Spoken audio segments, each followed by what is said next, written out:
Il y avait une légère odeur de brûlé dans l'ascenseur, bien que fumer y soit interdit depuis longtemps et que le vide ordure ait été bouché. L'homme serrait contre lui un long carton portant l'inscription « Vert » et chaque secousse de l'ascenseur résonnait à l'intérieur d'un bruit sourd, comme si le vieux verre protestait contre le déménagement. Bonjour à tous ceux qui écoutent cette histoire. Écrivez dans les commentaires d'où vous nous écoutez, et je vous souhaite une écoute paisible mais attentive. Ils ont acheté le miroir pour faire des économies.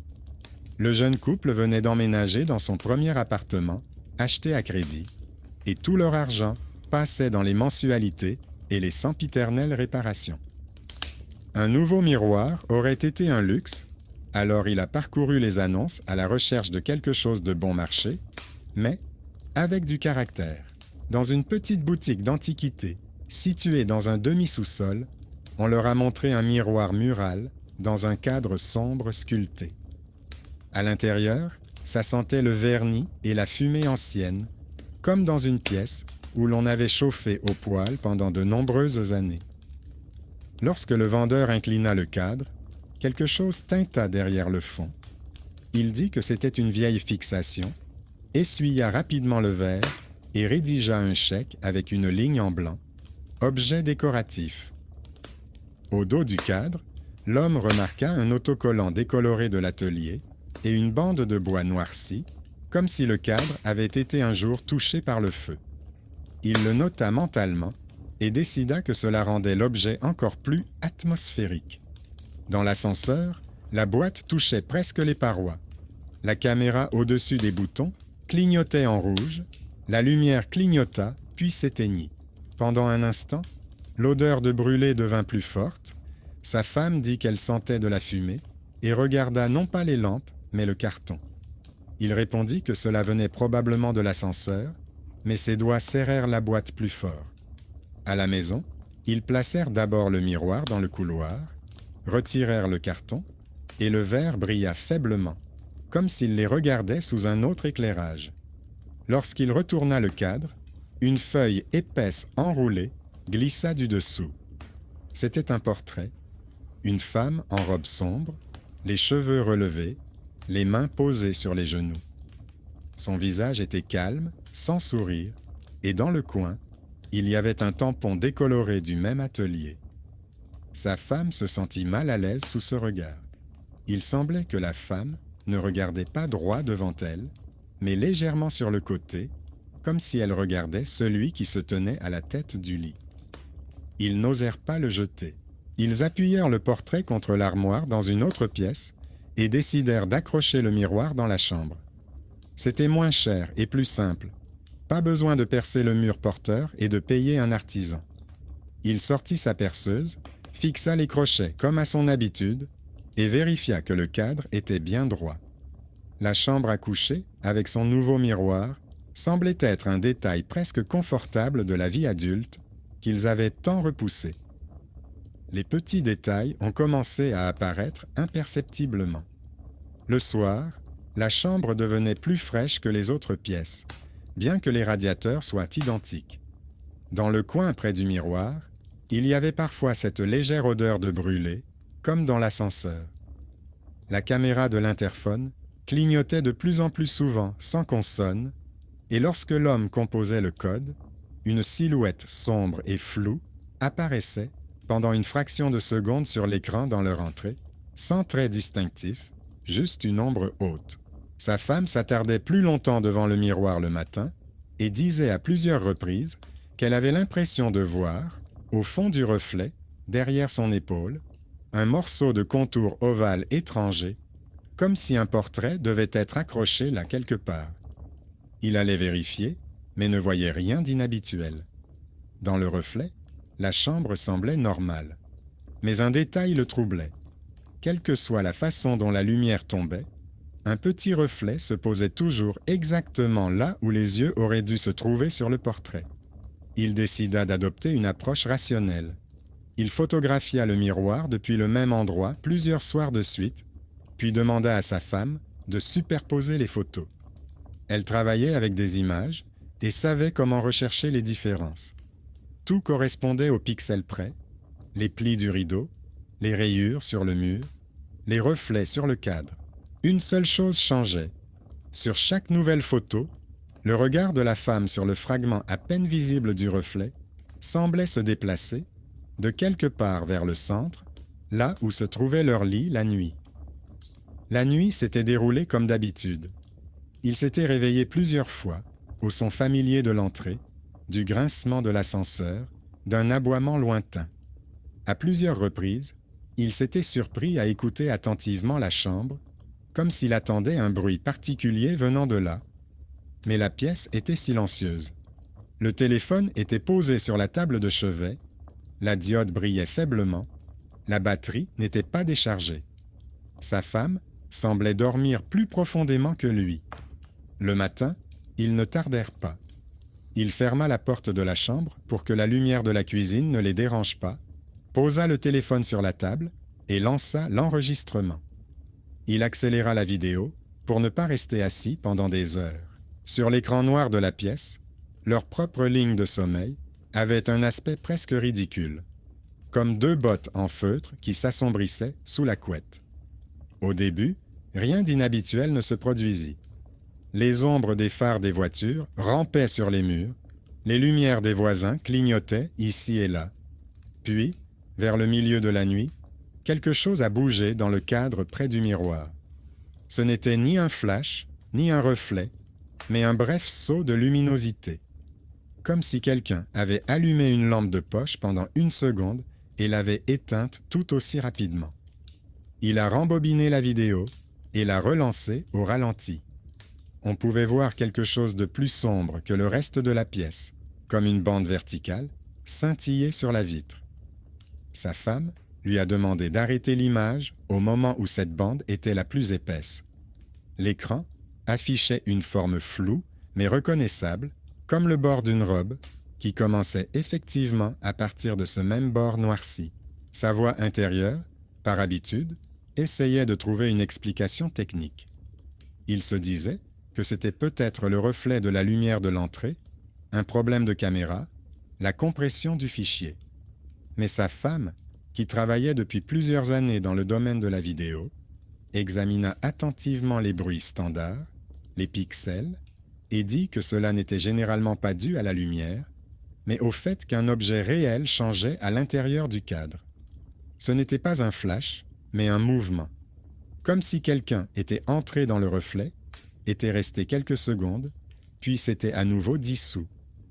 Vers le matin, une autre différence est apparue sur l'enregistrement. À un moment donné, leurs silhouettes sous la couverture ont légèrement tremblé, bien qu'ils aient assuré qu'ils dormaient tous les deux. Au même moment, une ombre à peine perceptible a traversé le mur au-dessus de la tête de lit, qui ne correspondait ni aux bandes de lumière provenant de la rue, ni à quoi que ce soit de familier. Elle s'est arrêtée exactement à l'endroit où se trouvait le visage de la femme, sur le portrait accroché derrière l'armoire. Pendant une seconde, l'éclairage a semblé mettre cet endroit en valeur, puis est redevenu normal. Ils posèrent le téléphone et se rendirent dans la cuisine. Une lampe sale pendait du plafond, et la cuillère se trouvait sur la table, à côté d'une tasse vide. Ils se souvenaient tous deux très bien avoir rangé la vaisselle le soir même.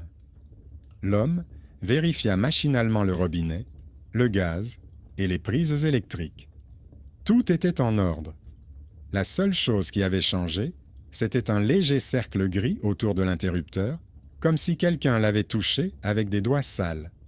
Mais ils avaient récemment repeint les murs, et hier, cette trace n'était pas là. Il décida de passer en revue la chaîne des indices, le ticket de caisse du magasin, l'autocollant sur le cadre, le tampon de l'atelier dans le coin du portrait. Dans son portefeuille, il avait conservé un petit bout de papier avec le montant et l'adresse du magasin. En bas, en petits caractères, était indiqué le nom du propriétaire. Il lui semblait familier. Il l'avait vu dans une annonce pour la vente d'une vieille maison qu'il avait feuilletée quelques mois auparavant, à l'époque où il rêvait encore non pas d'une hypothèque, mais d'un terrain à la périphérie. À l'époque, cela semblait lointain, mais maintenant, Ce nom lui revenait comme un indice. Il photographia le chèque, l'autocollant au dos du cadre et le tampon sur le portrait. Il nota séparément le numéro gravé au dos du tableau. Auparavant, cette série de chiffres lui semblait n'être qu'un simple inventaire, mais elle pouvait désormais être la clé. Sa femme lui a proposé de chercher l'atelier sur Internet, mais il s'est rapidement avéré que seul un petit atelier de restauration rattaché au musée portait actuellement ce nom. D'après les rares mentions qui en sont faites, l'ancienne coopérative avait fermé ses portes il y a de nombreuses années, lorsque le bâtiment qui l'abritait avait été détruit par un incendie dans l'entrepôt. Le mot « incendie » semblait trop fort dans leur situation, même si la description elle-même n'avait rien de mystique. Juste un accident, un vieux câblage, la perte d'une collection. Mais il se souvint du bord brûlé du cadre et de l'odeur de brûlé qui les avait poursuivis depuis l'achat. Une brève note a été conservée dans la bibliothèque du musée. Une partie des œuvres a pu être sauvée et sortie du bâtiment enfumée, mais les documents et les signatures des portraits ont été mélangés dans la confusion. Certains noms n'ont jamais été retrouvés. La liste des œuvres perdues comprenait également un portrait de femme sans signature. Ce fut la première confirmation que leur tableau ne provenait pas simplement de l'appartement de quelqu'un, mais d'une tragédie où le feu avait déjà brouillé les frontières entre les murs et les personnes. Il nota l'adresse du département du musée et les horaires d'ouverture. Sur le chemin du travail, il a décidé de s'y arrêter, même si cela signifiait perdre du temps sur ses tâches et recevoir une nouvelle remarque de la part de ses supérieurs. Mais le choix était le suivant. Soit il continuait à faire semblant que chez eux, il n'y avait qu'un vieux miroir de caractère, soit il passait une partie de sa journée de travail à essayer de découvrir à qui appartenait la femme sur le tableau.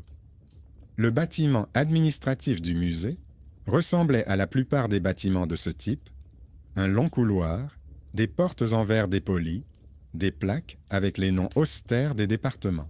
Il fit la queue devant le bureau d'information, tandis que des femmes âgées discutaient de renseignements et d'avantages sociaux. Lorsque son tour est arrivé, il a posé devant l'employé les impressions du cachet et du numéro du cadre et lui a demandé de l'aider à trouver la fiche de l'œuvre provenant de l'ancien atelier.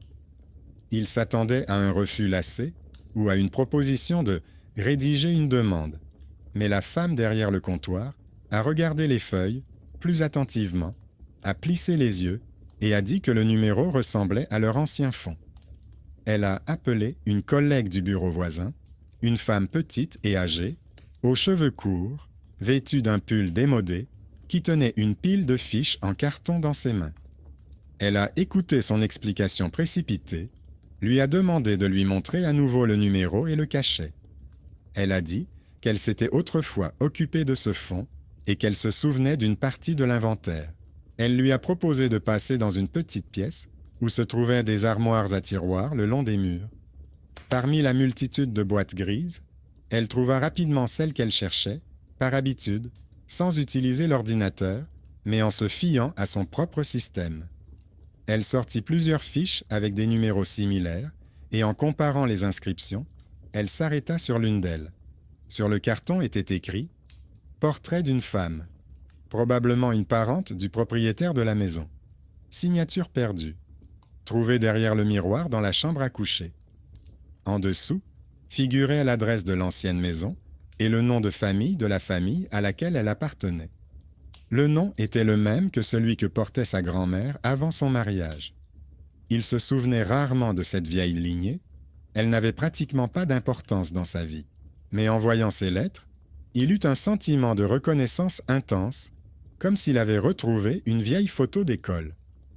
La fiche indiquait que la maison avait été partiellement démolie après l'incendie, qu'une partie des objets avait été dispersée entre des particuliers et que l'atelier avait reçu le miroir et le portrait en paiement de la restauration. Une ligne séparée indiquait que les proches n'avaient jamais récupéré l'objet et que le contact avec eux avait ensuite été perdu. L'employé du musée a dit que cela arrivait parfois. Les objets familiaux circulent sur les marchés, dans les boutiques, et tombent entre les mains de personnes qui ne connaissent pas leur histoire. Elle n'a pas parlé de malédiction, mais a simplement fait remarquer que les gens ont parfois du mal à vivre avec des objets auxquels sont liées des histoires non résolues. Elle a conseillé de faire au moins une copie de l'affiche afin de comprendre à quoi on a affaire. Elle a ajouté que si cela leur était trop pénible, ils pouvaient toujours remettre le miroir au fond, faire un don, et la responsabilité de sa conservation serait alors transférée au musée. Sa proposition semblait être une solution étonnamment simple. Personne n'a parlé de spiritisme ou d'exorcisme. Elle a agi dans la mesure de ses possibilités. Elle savait chercher dans les vieux fichiers, elle savait comment remplir les papiers, elle pouvait prendre en charge une partie du poids des affaires d'autrui. C'était là l'intervention d'une personne extérieure, disposant de ressources qu'il ne pouvait pas se procurer lui-même. Il s'est avéré que parfois, le meilleur exorciste n'est pas un chaman, mais un archiviste. Il rentra chez lui avec une copie de l'affiche où il était écrit noir sur blanc que la femme du portrait n'était pas un fantôme abstrait, mais probablement une parente éloignée dont la famille s'était depuis longtemps éloignée. Sur la couverture du dossier contenant l'enregistrement de la nuit figurait désormais une feuille avec sa description conditionnelle « Portrait féminin, lien perdu ». Cette formule faisait douloureusement écho à la façon dont les relations se déroulaient dans sa propre famille. Appels téléphoniques rares, rancunes inexpliquées, vieilles photos dans des boîtes. Le soir, il n'en a raconté qu'une partie à sa femme. Il lui a montré l'affiche, lui a donné le nom de famille et lui a dit que le portrait était probablement lié à sa grand-mère. Elle a remarqué à haute voix qu'il n'était alors pas surprenant que le miroir s'intègre si facilement dans leur chambre, comme à la maison. Il n'a pas voulu approfondir le sujet, ne souhaitant pas transformer la cuisine en cabinet de thérapie familiale. Mais dans son esprit, tout s'était déjà cristallisé. L'héritage d'un étranger, dont on s'était autrefois débarrassé, était revenu par le biais du marché, de la boutique et du miroir.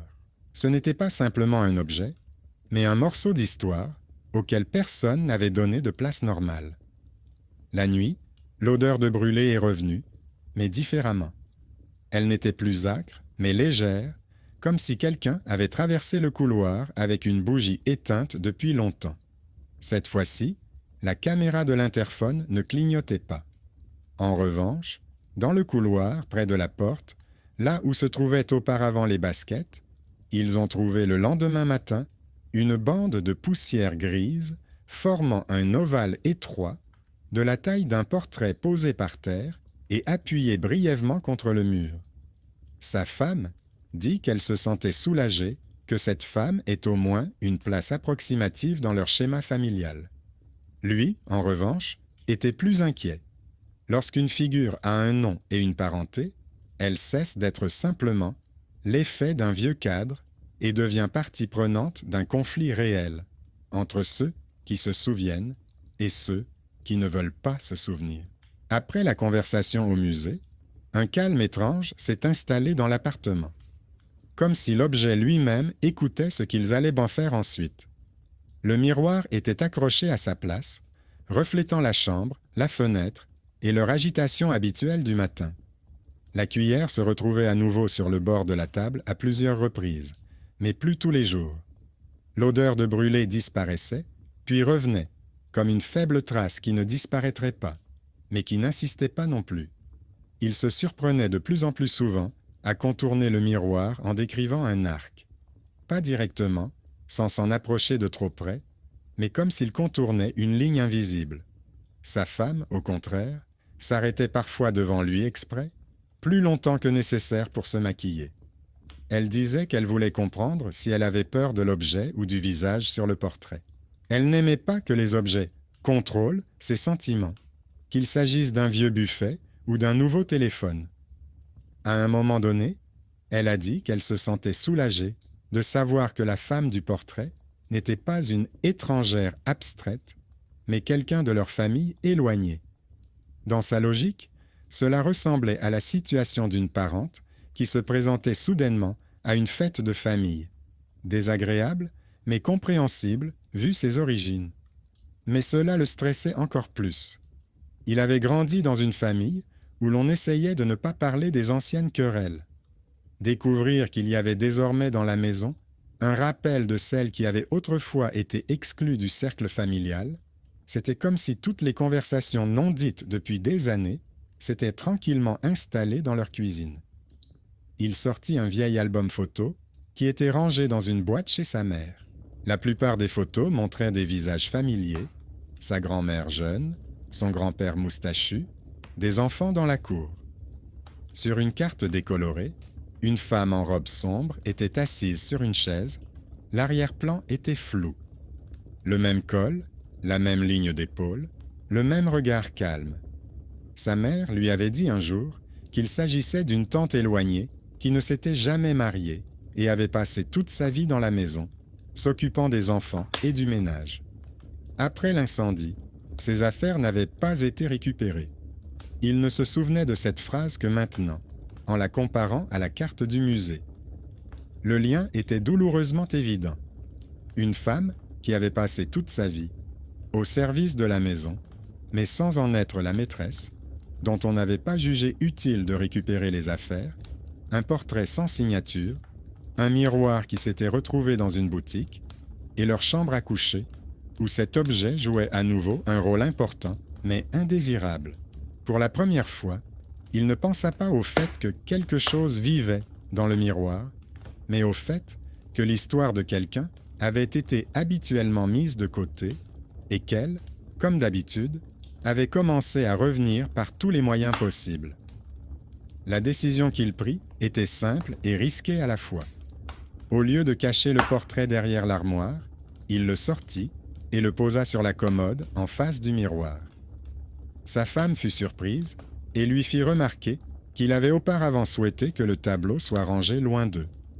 Il répondit qu'il en avait assez d'avoir l'impression que quelqu'un vivait derrière leur dos et non dans la pièce. Il formula cela de manière laconique. Si l'objet est ici, il doit avoir sa place et ne pas traîner dans un coin. Il comprenait que cette décision revenait en fait à inviter le passé à une conversation directe. Le soir, ils ont réaménagé la pièce à deux. Ils ont rapproché le lit de la fenêtre et placé la commode en face du miroir. Ils ont appuyé le portrait contre le mur, de manière à ce qu'il soit entièrement visible dans le reflet. La pièce ressemblait désormais à une simple expérience.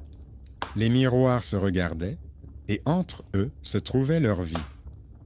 Pas de bougie, pas de rituel, juste une disposition soignée des objets. Cette nuit-là, il posa à nouveau le téléphone sur la table de chevet, activa l'enregistrement et se coucha, essayant de ne pas penser au terrain d'observation qu'il avait aménagé. Sa femme se tourna et se retourna longtemps, puis s'endormit. La maison respirait comme d'habitude.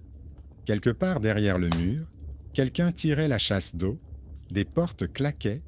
En bas, une bande de noctambules faisait du bruit. Tout était familier, et seul le coin sous le plafond donnait parfois l'impression que l'ombre de l'armoire s'était épaissie. Le matin, regarder la vidéo n'était plus une expérience, mais une nécessité. Ils ont lancé l'enregistrement en accéléré, s'observant à nouveau de l'extérieur. Au début, tout était comme la fois précédente. Des bandes de lumière provenant de la rue, de légers mouvements de la couverture, la respiration chaotique habituelle de la nuit. Mais au moment où le cadre reflétait la commode avec le portrait, une autre couche semblait apparaître à l'intérieur de l'écran. Sur l'image figée, on pouvait voir deux silhouettes dans le miroir. Lui et sa femme étaient allongés sur le lit, comme dans la réalité. Entre eux, sur la ligne de la tête de lit, se reflétait une silhouette sombre et indistincte, dont la taille et la forme rappelaient celle d'une personne assise. Le visage n'était pas reconnaissable, mais la ligne des épaules, les plis du tissu et la position de la tête étaient très similaires à ceux du portrait sur la commode. En avançant et reculant la vidéo, ce contour se déplaçait légèrement, comme si quelqu'un regardait discrètement tantôt l'image, tantôt leurs silhouettes endormies. Dans la seconde moitié de l'enregistrement, un autre détail est apparu. À un certain moment, sans se réveiller de ses souvenirs, il s'est assis sur le lit, a posé les pieds sur le sol et s'est approché du miroir. Il bougeait lentement, comme une personne qui vit en pilote automatique, sans geste brusque, les épaules tombantes. Il s'est arrêté devant le miroir et resté immobile pendant quelques secondes, puis a tourné la tête comme s'il ne regardait pas son reflet, mais au fond de lui-même. Après cela, il est retourné dans son lit, s'est allongé et ne s'est plus relevé. Il ne s'en souvenait pas. Sa femme lui a dit qu'elle l'avait déjà surpris se levant la nuit, mais qu'elle avait alors attribué cela à la fatigue et au stress. Maintenant, ces quelques secondes enregistrées semblaient être le plus important. Ce n'était pas la silhouette entre eux, mais lui-même faisant quelque chose devant le miroir sans rien comprendre le matin. Sur l'image figée, on voyait qu'il tendait légèrement la main vers le bord inférieur du cadre, là où le bois était plus foncé, puis la retirait, comme s'il ne touchait pas du bois, mais quelque chose de vivant. Le soir, il est allé voir sa mère. Il ne voulait pas discuter de ces choses au téléphone. Son appartement sentait la confiture et les médicaments. Tout était comme d'habitude. Ils se sont assis dans la cuisine.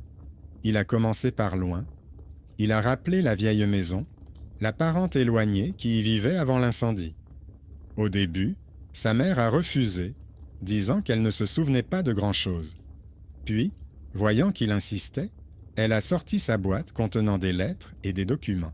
Là, parmi les cartes postales, se trouvaient plusieurs lettres écrites sur du papier ancien. À partir de ces bribes, il reconstitua une histoire simple. Une femme qui n'avait pas marié et tenait le ménage vivait effectivement dans cette maison. Elle écrivait souvent à sa grand-mère, se plaignant que la maison tombait en ruine, que la famille ne voulait pas investir, que personne ne l'écoutait. Après l'incendie, ce ne sont pas ses affaires qui ont été sauvées en premier, mais les documents et les objets de valeur. Selon sa mère, le portrait et le miroir avaient été donnés quelque part par l'un des membres de la famille, car il n'y avait pas de place pour les conserver. Sa mère avoua qu'elle s'était toujours sentie mal à l'aise à cause de cela. Mais la famille n'aimait pas en parler. Il était plus simple de dire que c'était comme ça. Il ne lui a pas parlé des notes prises pendant la nuit, de la silhouette dans le miroir, de l'odeur de brûlé. Il a seulement dit que le miroir de l'atelier s'était retrouvé chez eux par hasard et lui a montré une copie de la fiche du musée. Sa mère a longuement regardé les lignes. Puis, elle a dit qu'elle était surprise que cet objet soit arrivé jusqu'à lui, son petit-fils. Il n'y avait rien de mystique dans ses paroles, seulement un regret las. Elle a dit que c'était peut-être ainsi que cela devait se passer, pour que quelqu'un parmi les vivants s'occupe enfin de ce qui avait été jeté dans le feu et au marché. En rentrant chez lui, il repensa à ce qu'on lui avait souvent dit dans son enfance. Ne te mêle pas de ce qui ne te regarde pas, occupe-toi de ce qui est plus proche de toi. Aujourd'hui, c'était le contraire. C'était justement ce qui lui appartenait qui exigeait une intervention. Si tout restait en l'état, il continuerait à vivre dans la pièce où, la nuit, il se levait et s'approchait du miroir sans comprendre ce qu'il faisait, et où une silhouette supplémentaire apparaissait dans le reflet. S'il retirait le miroir en secret, ou le descendait discrètement à la cave, le sentiment d'insécurité ne disparaîtrait pas pour autant. L'option du musée semblait désormais non seulement un moyen pratique de se débarrasser d'un objet effrayant, mais aussi une décision sensée. Remettre l'objet dans son contexte, où il trouverait sa place, plutôt que de le fourrer derrière une armoire. Sa femme l'écouta lorsqu'il revint et fut surprise non pas par l'histoire elle-même, mais par le fait que sa famille ait gardé le silence pendant tant d'années sur un fait aussi simple. Elle dit que ce qui l'effrayait le plus, ce n'était pas la femme sur le portrait, mais l'habitude des adultes de ne pas en parler, jusqu'à ce que leurs descendants en subissent les conséquences. Elle a proposé de faire une donation officielle, par l'intermédiaire d'une fondation, en indiquant tous les détails qu'ils avaient retrouvés, le chèque, le numéro du cadre, le lien avec la maison et le nom de famille, et d'ajouter que la famille était prête à donner le portrait, mais pas à l'effacer. Ainsi, le portrait aurait une fiche, un emplacement et une histoire. Il a accepté. Pour la première fois depuis tout ce temps, ils avaient un plan qui n'était pas une réaction à la peur, mais qui venait de la compréhension. Mais il restait un « si ». Le miroir n'était plus simplement un morceau de bois avec du verre. La nuit, avec l'enregistrement, a montré qu'il était lui-même impliqué, d'une manière ou d'une autre, dans ce cercle étrange. Avant de rendre les objets, il lui semblait important de franchir une étape supplémentaire, non plus en tant que chercheur ou acheteur économe, mais en tant que personne qui reconnaît que c'est sa ligne de conduite, sa responsabilité et son choix. C'est pourquoi, le lendemain soir, il fit ce qu'il avait évité depuis le début. Il éteignit la lumière dans la chambre, ne laissant qu'une faible lueur provenant du couloir, se plaça juste devant le miroir et se permit de regarder son reflet aussi longtemps qu'il le pouvait. Sans caméra, sans téléphone, sans témoin. Dans le silence, où l'on n'entendait que le bruit du réfrigérateur et des voitures derrière les fenêtres, il sentit que quelque chose dans la pièce changeait, non pas à l'extérieur, mais en lui-même. La peur cédait la place à l'irritation habituelle face au fait que les décisions prises par d'autres, au cours des années passées, devaient à nouveau être assumées par ceux qui n'avaient rien signé. Lorsque ses yeux se furent habitués à la pénombre, il remarqua derrière lui, dans le miroir, une silhouette familière. Pas très nette, pas très distincte, mais suffisamment pour comprendre. Le portrait sur la commode et le reflet dans le verre n'étaient plus séparés par une frontière nette. La femme du tableau ne flottait pas comme un fantôme, mais était simplement assise là, comme dans le fauteuil où elle avait autrefois l'habitude de passer ses soirées. Leurs regards ne se croisèrent pas, car en réalité, il regardait son propre visage.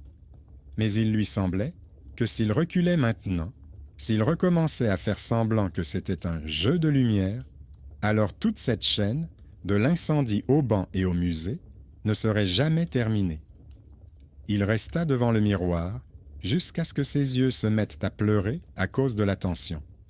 Il ne se passa rien d'extraordinaire. Le verre ne se brisa pas, la lumière ne s'alluma pas, le plâtre ne s'effrita pas. Il n'y avait que la silhouette terne de la pièce, son propre visage et, au fond, l'esquisse d'un autre contour, assis un peu à l'écart, comme une personne habituée à être présente sans intervenir. À un moment donné, il s'est surpris à avoir une pensée étrange. S'il continuait ainsi, toute sa vie se transformerait en une tentative de suivre chaque mouvement de l'ombre, au lieu de simplement vivre dans l'appartement qu'il avait lui-même rénové. Le matin, il apporta le portrait dans la cuisine et le posa sur la table. Il informa sa femme qu'il avait décidé de le remettre au musée sans tarder. Il expliqua qu'il considérait cela comme la conclusion logique de l'histoire. L'objet devait retourner là où il ne serait pas caché derrière une armoire et utilisé sans être compris.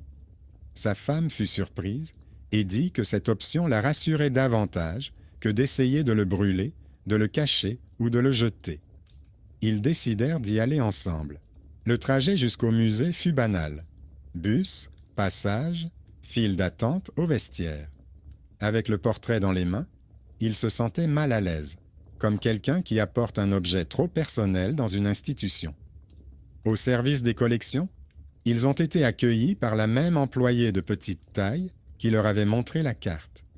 Elle les a écoutés attentivement lorsqu'ils lui ont dit qu'ils avaient décidé de donner le miroir et le portrait, ne gardant pour eux qu'une copie de la carte et un petit tirage de la photo. Elle leur a dit que de tels dons étaient rares, car la plupart des gens préféraient garder les objets chez eux ou les vendre. Les formalités ont pris du temps. Des papiers, des signatures, des formulations sèches, donne, transfert à titre gratuit, consentement à l'utilisation dans des expositions et des recherches. À un moment donné, on lui a proposé d'écrire comment il voyait l'histoire de l'objet. Il a brièvement résumé tout ce qu'il avait appris. L'incendie, la perte de la signature, le nom de famille, le lien avec sa grand-mère. Il n'a pas parlé des notes prises la nuit et des odeurs, mais a seulement mentionné que cet objet suscitait des sentiments complexes dans leur maison. Cela a suffi pour que dans la mémoire officielle, l'objet soit associé non seulement au feu et à l'établi, mais aussi à cette lignée familiale qui n'avait pas eu droit à la parole autrefois. Contre toute attente, le musée a proposé une petite compensation pour la cession du miroir. Ce n'était pas une somme importante, mais elle était significative pour leur budget. Il aurait pu refuser, mais sa femme a dit que c'était honnête. Ils apportaient au fond non seulement du bois et du verre, mais aussi leur travail de recherche historique. Cet argent n'était pas une rémunération pour s'en débarrasser, mais simplement une ressource qui leur a permis de rembourser une partie de leurs dettes pour les réparations. Ainsi, cet homme au salaire modeste, qui économisait habituellement sur tout, a senti pour la première fois que son patient travail de recherche dans les papiers et les détails avait apporté un bénéfice matériel direct à sa famille.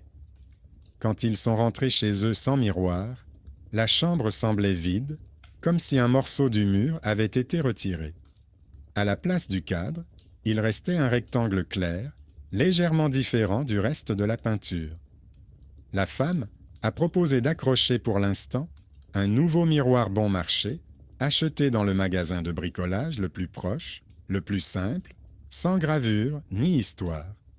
Ils sont allés tous les deux acheter un cadre rectangulaire ordinaire avec un verre lisse qui pouvait être remplacé à tout moment.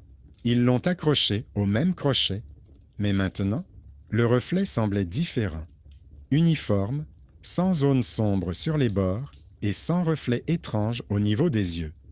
La nuit, ils dormirent mal, comme des gens qui viennent de déplacer leurs meubles habituels. Mais le matin fut normal. La cuillère était à sa place, l'interphone ne clignotait pas sans raison, l'odeur de brûlé avait disparu. Pendant plusieurs jours d'affilée, la maison sentait comme d'habitude la cuisine, la lessive et un peu la peinture des murs fraîchement repeints. Sa femme disait même que l'ancienne tension lui manquait, comme après avoir lu un livre qu'on aurait brusquement fermé au milieu. Lui, au contraire, se réveillait pour la première fois depuis longtemps, sans avoir l'impression que quelqu'un l'observait du coin de l'œil. Avec le temps, l'histoire a commencé à diverger. Dans l'entrée, parmi les voisins, elle s'est transformée en une nouvelle légende sur l'étrange miroir. Certains racontaient qu'ils avaient accroché un objet provenant de la maison incendiée. D'autres ajoutaient des détails sur une femme qui serait sortie du miroir. Ces récits vivaient leur propre vie, comme tout mythe déconnecté de la réalité. Ils ne contestaient pas, ne corrigeaient pas. Ils comprenaient que l'immeuble avait besoin de sa petite histoire d'horreur pour alimenter les conversations dans l'ascenseur et que c'était mieux que les éternels sujets sur les dettes et les scandales. Au musée, l'histoire a pris une autre tournure. Au bout d'un certain temps, une employée lui a écrit une lettre pour l'informer que l'objet avait été accepté dans la collection, remis en état et nettoyé. Elle a ajouté qu'une petite exposition sur les maisons privées, les objets qui ont survécu et la mémoire familiale étaient prévus et que leur miroir avec le portrait pourrait y être inclus. Elle a dit qu'elle indiquerait honnêtement qui avait fait ce don et à quelle branche de la famille appartenait la femme sur le portrait. Non pas comme un fantôme, mais comme une personne dont le nom a été rétabli grâce à des documents et au travail de personnes vivantes. Pour lui, cela devint un point d'apaisement. Il imagina qu'un jour, quelqu'un traverserait la salle, s'arrêterait devant la vitrine, verrait le vieux cadre et le portrait sans légende pompeuse, mais avec une signature normale. Il regardera le tableau, indiquant de quelle maison provient l'objet, de quelle famille, quel a été l'incendie. Peut-être que quelqu'un reconnaîtra ses traits dans ceux du visage. Peut-être pas. Mais l'objet cessera d'être l'ombre figée de quelqu'un dans une chambre étrangère et deviendra définitivement une partie de l'histoire commune, et non plus une histoire d'horreur fortuite. Avec le temps, sa mère a accepté sa décision. Elle disait qu'elle avait encore un peu honte d'avoir refusé de récupérer ses affaires après l'incendie, mais qu'elle se sentait soulagée que quelqu'un de la famille s'en soit finalement occupé. Elle conservait une copie de l'affiche du musée sur une étagère, la sortait parfois, regardait les lignes et expliquait à ses connaissances que cela concernait leur lointaine parente. Dans sa bouche, la femme du portrait avait cessé d'être une tante solitaire, coincée dans une maison étrangère, et était devenue une partie intégrante de l'histoire familiale à laquelle on pouvait revenir sans crainte. Sa femme continuait à travailler avec les images, et parfois, elle regardait pour elle-même l'ancien enregistrement nocturne qui était resté dans les archives. Désormais, elle ne voyait plus dans cette silhouette entre les reflets une menace, mais la ténacité de quelqu'un qui était resté longtemps inaperçu. Elle disait que ce qui la rassurait le plus, ce n'était pas la disparition de la silhouette, mais le fait qu'elle ait trouvé un endroit où elle ne dérangeait personne et ne retenait personne. Avec le temps, il effaça le fichier contenant l'enregistrement nocturne. Pas tout de suite, mais lorsqu'il comprit qu'il n'avait plus envie de le revoir. Il n'a gardé que quelques images statiques. Une chambre vide, un miroir, un lit, une commode. Il était déjà impossible d'y distinguer des contours ou des ombres, seulement une pièce ordinaire. Ces photos étaient conservées dans un dossier commun avec d'autres clichés de la vie quotidienne, des cartons de déménagement, la première armoire assemblée, des outils éparpillés. La justice dans cette histoire ne ressemblait ni à une punition ni à un miracle. Personne n'est mort à cause de la malédiction, n'est devenu fou, n'a trouvé de l'or derrière le portrait. Au contraire, chacun a obtenu ce qu'il méritait. La femme du tableau a trouvé un nom et une place dans les archives. Le musée est un cadeau honnête avec lequel on peut travailler. La famille a moins d'ombres étrangères dans sa propre chambre et comprend mieux d'où viennent ses origines. L'archiviste est un cas rare où sa profession discrète est devenue décisive. Et lui-même est l'expérience que parfois, la meilleure façon de faire face aux fantômes n'est pas de lutter contre le reflet, mais de reconnaître derrière lui une histoire réelle et de la transporter là où elle cesse de murmurer la nuit. Le nouveau miroir dans leur chambre était tout à fait ordinaire. Il reflétait leur précipitation matinale, leur dispute à propos des vêtements, leur réconciliation à la hâte, leur fatigue le soir. Parfois, en sortant de la pièce, il jetait par habitude un coup d'œil dans le coin où l'ombre semblait autrefois plus dense. Il n'y avait rien, seulement le mur et les rideaux. Parfois, il lui semblait même que c'était un peu dommage. On s'habitue tellement à l'attention que le monde sans elle semble vide. Mais chaque fois qu'il passait devant la porte, il se souvenait de l'affiche cartonnée avec la description du portrait et pensait que le vide n'était pas toujours un manque, mais parfois simplement le signe que chacun avait enfin trouvé sa place.